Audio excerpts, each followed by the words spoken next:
Waxaan dhex taagnay beertii awooway oo ay jinniyuhu degganaayeen, waxaana xilligaasi maqlayay ilma-adeeraday oo ii dhawaaqaya xilligaas iyo weydiisanaya caawimaad. Kadibna waxaan bilaabay inaan dhinacooda aan aado, laakiin xilligaasaan baadigoobkii ku jiray ayaa isla markiiba taleefankayga soo dhacay, waxaana ka soo bixiyey jeebkii.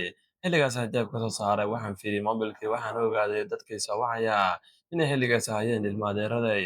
Isla markiina waan qabtay, laakiin goortii aan sidaas moobilka u qabtay waxaan ku dhahay, war halkee joogtiin? Codkiinna ayaan maqlayaa, ii sheega si aan kugu imaado.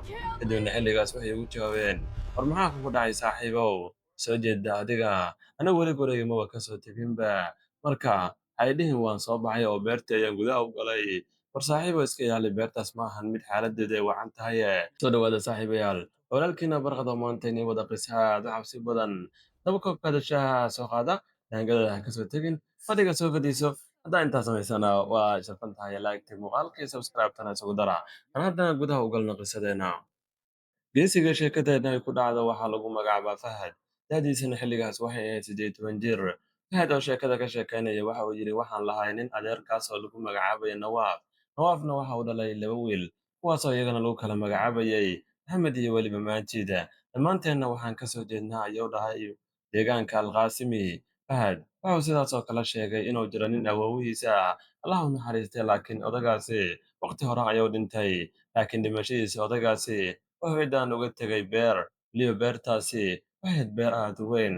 Wuxuuna yidhi ninkii Fahad ahay, qof kasta beer waa uu ka tegi karaa, laakiin tan oo awowgay nooga tegay waxay ahayd beer aad u la yaab badan. Sababtoo awowgay waxa uu la macaamili jiray jinka iyo weliba shaydaanka. Allah ayaan ka magan galnee. Had iyo jeerna waxa uu fadhi kula qaadan jiray dhankaasi beerta. Sumcadda beertana xilligaas maba haysan ahayn mid wanaagsan oo waxay ahayd mid laga naxo. Qof walboo maqlana aad buu ula yaabi jiray. Had iyo jeerna awowgay inta badan waqti waxa uu ku qaadan jiray beertaas oo keligiis iska fadhiisan jiray. Maalin khamiis ah, ninkii Fahad ahay waxa uu go'aansaday marka uu shaqada ka soo laabtay inuu u tago ilma-adeeradiis. Oo waxaan ka hadlayaa Maxamed iyo weliba ninka kale ee Maajid. Xilligaas uu guriga ugu imaanayana waxay joogeen qolka fadhiga, wayna iska sheekaysanayeen. Xilligaas ayaana ninkii Maajid ah walaalkiis ku soo jeestay Maxamed, wuxuuna ku yidhi, Maxamedow, maanta maxaa qorshe ah inoo haysaa? Waad ogtahay waa dhammaadka toddobaadka, maanta xaggee ayaan waqti ku soo qaadanaa? Fahad markuu intaasi maqlay, hadalkaasi waa uu yara soo jiitay. Xilligaas ayuuna wuxuu ka codsaday inuu isagana uu ku soo biiro meesha ay aadayaan. Maxamed ayaana xilligaas ugu jawaabay, war Fahad ha hawlwelin, meel fiican ayaa noo hayaa, ka warrama haddii aan aadno beertii awowgeen. Maxamed markuu hadalkaasi yidhi wuxuu sidaas oo kale ku sii daray, waxaan hayaa mid ka mid ah furayaashii beerta lagu geli lahaa, ee ka warran haddii halkaas isaga soo dalxiisno waqti qurux badan aan ku soo qaadano. Fahadna markuu hadalkaasi maqlay waa uu ka yara diiday oo ka cagajiiday, wuxuuna ku yidhi, saaxiib maxaa kugu dhacay, ma nala kaftamaysaa? Waad ogtahay beertaas sumcaddeeda ma wanaagsana, tan kale waxaa ka buuxa jinniyo, si halkaasi macnaha u go'aansatay inaan aadno. Maxamed ayaana hadalkii iska dhaga tiray. Xilligaasna waxa uu ku yidhi, war saaxiibow, sheekooyinkaas waa sheekooyin hore ee waxba ha ka soo qabane, halkaas ayaan aadaynaa. Ugu dambeyntii dood dheer oo ay galeen, waxay ku heshiiyeen inay halkaasi aadaan. Sidaasoo kale waxay ku heshiiyeen in arrinkan waalidkaan lala socodsiin, oo keliya u sheegaan inay meelahan dhow ay ka soo laabanayaan. Si kastaba ha ahaatee, sidaasoo kale waxa ay ballameen saacaddu markay tahay 3:00 galabnimo inay isugu yimaadaan. Fahadna xaafaddiisa ayuu xilligaa iska aaday, waqtigiisa ayuuna iska qaatay. Mar ay saacaddii 3:00 galabnimo taagan tahay ayuuna soo baxay, dhinacaasi beertii ayuuna soo aaday. Laakiin intaas oo waddada uu ku sii jiray, waxa uu wacay ilma-adeeradiis, laakiin xilligaasi moobilkii kama aysan qaban. Marar badan ayuuna isku dayayna waa uu ku guuldareystay. Ugu dambeyntiina beertii ayuu soo gaaray. Saasta u soo gaaray ayuu bilaabay albaabkii inuu gargaraaco. Waardiye ayaana meesha jooga, isla markiiba qol yar oo beerta ku dhex yiilay ka soo baxay, wuxuuna xilligaasi weydiiyey waxa uu rabo. Fahad ayaana isla markii waxa uu ku yidhi, ilma-adeeradey ayaa beerta ku jira, marka waxaan doonayaa inaan beerta galo. Waardiyihii oo albaabka xilligaasi tartiib u furay ayaa waxa uu ku yidhi, war meeshan qof ma joogto, ilma-adeeradana ma aysan imaan, ee waa inaad halkaani ka tagtaa. Fahad laakiin xilligaas waxa uu ku adkaystay inay gudaha ay ku jiraan. Waardiyihii xilligaas caraysan ayaana albaabkii xoog jug siiyey, dhinaca ku xiray. Fahad arrinkaasi ma uusan cajab gelin, go'aanna waxa uu ku gaaray beertaas inuu gudaha u galo, sababtoo isagoo xilligaas wuxuu u haystay in ilma-adeeradiis ay gudaha ay ku jiraan. Si kastaba ha ahaatee, waxa uu bilaabay geesaha beerta inuu xilligaasi jaljalleeco. Ugu dambeyntiina wuxuu helay meel yar oo gidaar ah, kaasoo 3 mitir gaarayay, wuxuuna ogaaday inay tahay halka meel oo keliya oo beertan uga boodi karo. ugu dambayntiina derbiga yarka ayuu fuulay, laakiin xilligaas uu sii boodayaba dheelitiraantiisa ayuu lumiyey. Ugu dambayntiina dhulka ayuu ku dhacay dhinaca beerta gudaheeda. Nasiib wanaagsan xilligaas meel ciid ayuu ku dhacay, ninkiina wax dhaawac xilligaas oo ma aysan gaarin. Kadibna beertii ayuu gudaha u galay, meeshii uu ka istaagaba waxa uu maqlay ilmo adeeradiis oo xilligaasi isaga u qaylinaya. Waa Maxamed iyo ninkii kale ee Maajid ahay, waxayna xilligaas ka dalbanayeen gurmad degdeg ah inuu ugu yimaado. Codkii ayuuna bilaabay inuu raaco meesha uu ka imaanayay, laakiin codadkii dhinac walba u aado waa ay ka soo yeerayaan. Isagana xilligaas waa uu ku wareeray. Xilligaasna wuxuu is yidhi wakaale codadku bidix midig isagoo ku wareersan ayuu dhankiisa dambe waxa uu ka maqlay cod lama filaan ah. Codkaasna qof kale ma uusan ahayn ee waa ninkii waardiyaha. Wuxuuna xilligaas ku yidhi miyaana kuu sheegin in qof gudaha aysan ku jirin. Waardiye ayaa hadalkaasi yidhi, laakiin Fahad waxa uu ku yidhi maxaa ka qaldan, maqlaysid maa dadkii wacaya. Waardiyihii caraysan ayaana xilligaasi bannaanka u soo saaray ninkii, isagoo ku yidhi ilmaadaraha weli ma aysan imaan, meeshaan ka tag. Fahad oo xilligaasi yaaban ayaa isla markiiba iska soo tegay dhankaasi gaarigiisa ayuuna iska soo aaday oo bannaanka yiilay. Laakiin inta uu gaariga u sii socdaba waxaa la soo xiriiray Maxamed. Fahad ayaana isla markii moobilkii qabtay. Goortuu saas moobil ku qabtay waxa uu ku jeestay Maxamed wuxuuna ku yidhi maxamedow maxaan ka khaldan walaalayaalow, waa in raadiyo codkiina ayaan maqlayaa, halkee ayaadna joogtiin ii sheega. Maxamed oo yaaban ayaana xilligaas ku yidhi war walaalow maxaa kugu dhacay, anagu guriga ayaan joognaa, hurdo ayaa nala tagtay, waa nasiib wanaag haddaanba hadda imaanin oo micnaha aan soo daahnay. Fahad markuu intaasi maqla waa uu yaab wuxuuna ku yidhi laakiin maxaad sidaas u tiri. Maxamed ayaana waxa uu ku yidhi wax walba aniga ayaa kuu sheegaye ee gaariga adiga nagu sii suge, hana ka soo bixin gaariga. Fahadna ugu dambayntii wuu aqbalay go'aankaasi, gaariga ayuuna gudaha isaga galay, wax badan ayuuna halkaasi ku sugay. Ugu dambayntiina Maxamed iyo Maajid ayaa yimaadeen, gaariga ayayna gudaha u soo galeen. Xilligaas ayayna bilaabeen wax walba inay u qirtaan una sheegaan, waxayna ku dhaheen saaxiibow sababtaan u soo daahno wax kale ma aysan ahayne beertan waxaa ku jirta bisad madow, bisadaasna aad baan uga cabsannaa. Dadka qaarna waxa ay sheegaanba sixir iyo jinni inay la xiriiraan, sidaa darteed annagoo ka baqayna ayaan sidaas u soo daahnay. Adiga waxaan kaa codsanaynaa maadaama adiga aad tahay nin geesiya, waxaan kaa rabnaa bisadaas beerta inaad nooga soo saartid. Xilligaasi waa uu yaabay ninkii waxa uu ku yidhi ma bisad oo keliya, war taasaana igu daaya, laakiin hal shardi ayaan idinku xirayaa. Maxamed iyo Maajid ayaana xilligaas ku dhahay oo maxaa waaye, waxa uu dhahay ninkii Fahad ahay waxaan rabaa waardiyaha inaa igala hadashiin. Maxamed oo yaaban iyo weliba Maajid ayaa xilligaas ku yidhi ma waardiye ka hadlaysaa. Xilligaas ayuu ku yidhi waardiyaha meesha joogana markaasaa yidhi war saaxiib maxaa kuu dhacay, waardiye halkaani ma joogo. Laakiin xilligaas Fahad waxa uu ku adkaystay in hadda ay waardiyihiiba is soo dagaaleen oo beertana xoog uga soo saaray. Laakiin Maxamed iyo Maajid ayaa ku dhahay war waxaas adaa iska hadhaysay waxaas maba jiraanba.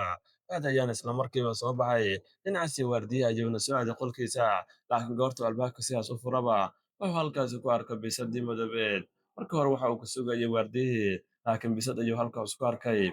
Aad buuna uga naxay, kadibna wuxuu bilaabay inuu wax ku tuuro si ay meesha uga dhaqaaqdo, laakiin bisadii waa ayba dhaqaaqi weysay. Isla markiina dhagax yar ayuu soo qabtay, bisadii ayuuna xilligaas ku tuuray. Tuuritaankaas dhagaxaasna wuxuu isha uga dhacay bisadii yareed, isagana aad buu u naxay. Kadibna albaabka ayuu soo xiray, waa uuna soo cararay oo dhankaasi gaariga ayuu soo aaday. Wuxuuna xilligaas u sheegay Maajid iyo weliba Maxamed inuu arkay bisadii yar tahay dhagaxna uu ku soo dhuftay. Iyaguna markay intaasi maqleen aad bay u naxeen, sababtoo ah waxay is dhaheen bisadan ama jinniga ku jira oo annaga naga aargutaa maadaama ninkan uu wax u geystay. Si kastaba ha ahaatee say meesha isaga sheekaysanayeen, saacaddii waxay gaartay 8:00 fiidnimo. Kadibna waxay go'aansadeen beerta inay gudaha u galaan si ay halkaasi isaga soo dukadaan. Xilligaasna meeshu waxay ahayd meel aad u mugdi ah. Si kastaba ha ahaatee markay salaaddooda iska dhammaysteen ayaa si lama filaan ah waxay u maqleen in albaabka xoog loo soo garaacayo. Iyagoo xilligaas naxsan ayayna waxay soo aadeen dhankaasi albaabkii si ay bal u eegaan waa xilligan garaacaya. Laakiin goortii ay sidaas u fureenba waxay arkeen bisadii madoobeed oo halkaasi fadhisa, aad bayna u naxeen. Fahadna xilligaas wuxuu is yidhi adiga ayayba halkaani kugu sugaysaa. Albaabka ayuuna xilligaasi si adag u xiray, kadibna dib ayay isaga soo laabteen. Meeshii ayayna isaga sii sheekaysteen iyagoo aad u baqayay. Maxamed ayaana xilligaas Fahad ku soo jeestay wuxuuna ku yidhi saaxiibow adigaaba geesi weyne, waxaan kaa rabnaa bannaanka inaad u baxdid, cabitaan ayaan u baahannahay, tan kale cunto waan dalbanaynaahe, waxaan kaa rabaa cabitaan inaad noo keentid. Ugu dambayntiina waa uu aqbalay, isagiina waa uu baxay. Laakiin xilligaas oo uu dukaankii tagay wuxuu arkay macnaha bisadii madoobeed oo albaabka taagan, aad buuna u naxay, dukaankiina waa ka beddeshay. Dukaan kale ayuuna xilligaasi aaday, aad buuna u baqayay. ugu dambayntiina cabitaankiisa ayuu iska soo gatay, dib ayuuna isaga soo laabtay, isagoo weliba xilligaas aad u naxsan. Goortuusa sidaas u soo gaaray beertii, wuxuu arkay ninkii waardiyahay oo xilligaas halkaasi fadhiya. Xilligaas ayuuna bilaabay inuu waco Maxamed, wuxuuna ku yidhi saaxiibow call video aan kuu soo wacaya, ee fiiri waardiyaha. Sababtoo markii hore waa iga diiday inuu waardiye joogo, laakiin hadda ayaan toos kuu tusayaa. Maxamed ayaana xilligaas call video ku soo wacay, wuxuuna bilaabay kaamiradii inuu ku aadiyo meeshii waardiyuhu uu fadhiyay. Laakiin markii kaamirada lagu aadiyayba, meesha kursi kaligiis ayaa yaalla. Sidaas oo kale Fahad markuu isaga caadi u fiirinayo, qof meesha waa uu fadhiyaa, kaamirada laakiin qofkaasi kama soo muuqanayo. Isagoo nacsan ayuu meeshii ka soo cararay. Maxamed oo albaabka furayo isla markii gudaha u soo galay, waxayna bilaabeen inay aadaan dhankaas iyo wiilkii kale ee Maajid ee qolka joogay. Laakiin goortii ay qolkii sidaas u galeenba, waxay arkeen ninkii Maajid oo dhulka yaalla, waa ayna ka naheen, waxayna weydiiyeen waxa ku dhacay. Xilligaas ayuuna waxa uu ku yidhi, waxaan arkay ninkii waardiyaha wuxuuna ii sheegay inaan halkaanan ka baxno, wuuna ii hanjabay. Xilligaas ay maqleen aad bay u naxeen, waxayna xilligaas Maxamed iyo weliba ninkii Fahad ay bilaabeen waardiyahan horta la sheegayo inay baadi goobaan. Fahad wuxuu aaday dhankaas iyo gaariga, isagoo bilaabay geesihiisa inuu ka dhex raadiyo.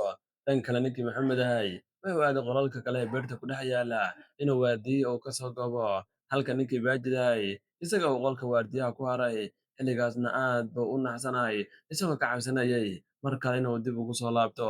Si kastaba ha ahaatee, iyagoo meeshii waa ay soo waayeen ninkii waardiyaha, kadibna way isku soo laabteen, waxayna bilaabeen inay haddana iska sii sheekaystaan. Laakiin xilligaasi cunto ay dalbadeen, ayaana qofkii cuntada keenay ayaa ku yidhi, bannaanka ayaan taaganahay, yaanyuur madowna horteyda waa ay taagan tahay, waan cabsanayaa, ee kaale cuntadiina iga qaata. Isla markiina waxaa baxay ninkii Fahad ahay iyo weliba sidaas oo kale ninkii Maxamed, waxayna u ordeen dhankaas si ay cuntada uga soo qaataan. Ugu dambayntiina cuntadii iyo xilligaasi ay ka soo qaateen, laakiin goortii ay sidaas uga soo qaateen, dib waxay ugu soo laabteen ninkii Maajid oona qolka waardiyahana ku jirin. Aad bayna u naxeen, waxayna bilaabeen xilligaas inay baadi goobaan. Ugu dambayntiina waxa ay ka heleen isaga oo barxadda dhex yaalla, barxadda weyn ee beerta. Waa ayna la yaabeen, markii ay sii fiiriyeenna waxay arkeen in wejiga nabro uga yaallo. Xilligaas ayaan isla markiiba Maxamed wuxuu ku soo jeestay Fahad, wuxuuna ku yidhi, Fahadow saaxiibow bal orod oo farmasiga tag, waxaan kaa rabaa ninkan daawooyinna u soo qaadid si aan nabaradan aan uga dhayno. Isagana isla markii uu sii daayay, laakiin xilligaas uu beertii ka sii baxayaba, wuxuu arkay yaanyuurtii madoobeed oo weli daba socota. Isagana isla markiiba isma dhigane, dhankaas farmasiga ayuu u cararay, kadibna daawooyinkiisa ayuu xilligaasi iska soo qaatay, dib ayuuna isaga soo laabtay. Laakiin wuxuu arkay yaanyuurtii weli inay ka daba socoto. Yaanyuurtana xilligaas waxay lahayd itiyo fiiqan oo dhaadheer, aad buuna u naxay. Isagana isma dhibine wuu iska sii tegey, kadibna wuxuu dib isaga soo laabtay beertii, isagoo daawooyinka xilligaasi wada. Si kastaba ha ahaatee, goortii uu dib ugu soo laabtaba, wuxuu arkay ninkii Maajid ahay oo xilligaasi xaaladdiisa wacan tahay, wax nabrana xilligaas kuma aysan oolin. Xilligaas ayay go'aan ku gaareen in horta bisaddan madow ayada dhanba la dilo. Kadibna waxay arkeen bisaddii madoobeed oo xilligaa darbiga ka boodaysa. Maxamed ayaana isla markiiba dhagax ku tuuray, kadibna bisaddii xilligaas dhulka ayay ku dhacday. Iyagana isla markiiba waa ay soo qabteen, waxayna xilligaasi bilaabeen inay ayada dhanba iska duugaan oo mar dambe aysan ku soo bixin. Xilligaas uu dhagaxa ku dhuftana, ninkaan Maxamed dhiig badan ayaa bahasha ka daatay. Iyaguna aad bay ugu farxeen maadaama haddeer ay ka takhaluseen yaanyuurtii, waxayna ku duugeen god yar. Laakiin goortii ay sidaas u duugeen, korontadii yarta ee meesha ka shidneed ayaa isla markii bilowday inay danto. Kaliya intaasi ma ahane, ee shinqar ayaana xilligaasi bilaabatay, iyo weliba sidii inuu roob camal soo socdo. Xilligaas aad bay u naxeen, waxayna xilligan is dhaheen xaaladdu ma wacna, joogisna ma leh xilligaani, sababtoo ah duufaanadii weliba jawiga sida degdega uu isku beddelay. Waxayna sidaas oo kale maqleen codadka yeyda oo xilligaas ku soo dhowaanaya, iyagana xilligaas aad bay u baqeen. Maajid iyo Maxamed iyo weliba ninkii kale ee Fahad isla markiiba waxay u soo carareen dhankaas iyo albaabkii. Goortay sidaas albaabka u soo gaareen, baabuurka ayay isku shubeen, laakiin xilligaas ay doonayeen inay meeshii ay ka dhaqaaqaan, waxay soo jaleeceen beertii, waxayna arkeen ninkii waardiyahay oo xilligaasi bisadii madoobeed ay la socoto. Aad bay ula naxeen, waxay tidhaheen, oo kaalay, bisadda hadda annaka ayaaba gacanta ku soo dilna weliba soo duugnay, sidee macquul ku tahay? Iyagoo xilligaas nacsan ayayna ugu dambayntii dib isaga soo laabteen. Waalidiinteeda ayayna arrinkaasi la wadaageen iyo weliba wixii beerta ay kala soo kulmeen. Sidaas oo kale ninkii Maajid ahay wax weyn ayuu meeshaasi ka qaaday, cabsida darteeda waxaa la geeyey meelo lagu quraan saaro, isagoo xilligaasi loo malaynayay in halkaasi ay jinni ka soo raaceen. Sheekaduna waxa ay ku soo dhammaanaysaa ninkii Fahad oo xilligan isweydiinaya waardiyaha uu halkaasi ku soo arkay inuu uu yahay qof dhab ah iyo in kale. Bal adigu maxaad ku tilmaami lahayn asxaabey? Fikirkiina commentiga nagula wadaaga. Nagu inaad muuqaalkan like saartaan, channelka dadka cusub tahana subscribe-ta naga hilmaamin. Haddii sheekooyinkan xiisaynaysidna bal commentiga noogu sheeg si aan u soo badino oo walaalkiina barqadane leh. Sidaas iyo amaana Allah. Wassalaamu calaykum waraxmatullaah wabarakaatu.